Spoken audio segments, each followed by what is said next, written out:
valuable.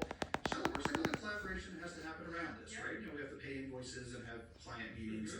Say, for my particular job, what is the ideal ratio in a week of deep work to shallow work hours that's going to produce the most value for our company? Let's have this conversation together. And you agree on a ratio. And maybe it's like 50-50, or maybe it's, if you have more of an administrative position, it's like 30% deep work and 70% non-deep work. But you agree on a number with the goal of producing more value for the company. Okay? Then you measure it.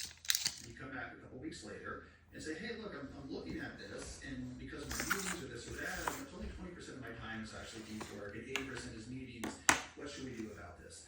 The feedback I've gotten from people who have tried this is people who are convinced that no, the meeting culture here is entrenched and this will never change, and my boss wants me in this. As soon as they had numbers, their bosses were like, oh yeah, we can make a change about this. Why don't we protect these 2 hours in the morning, these 2 hours in the afternoon? That's your deep work time. I'll tell the team no meetings for Mel during those times. Like, people were shocked by how accommodating their supervisors were when they had a number and a positive goal.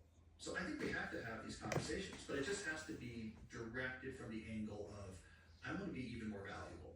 Well, I want to make sure that as you're listening to Cal, you took away what I think are the three most important points. One is labeling that there's two types of work, the deep versus the shallow. Both are important and both have like necessity, right?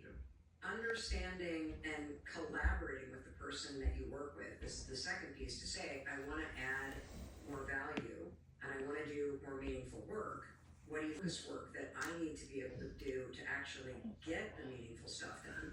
And then coming back with more data saying, this is kind of what I'm experiencing. How can you work with me to get us closer to a different ratio? That just takes it out of what can feel like, oh my gosh, are they going to think that I'm whining? Am I not getting work done? Am I not being a team player? And focuses everybody on what's actually important, which is adding value, focusing on what's important. That's absolutely brilliant. Well done. Well done, Cal. The third principle for slow productivity is obsess over quality.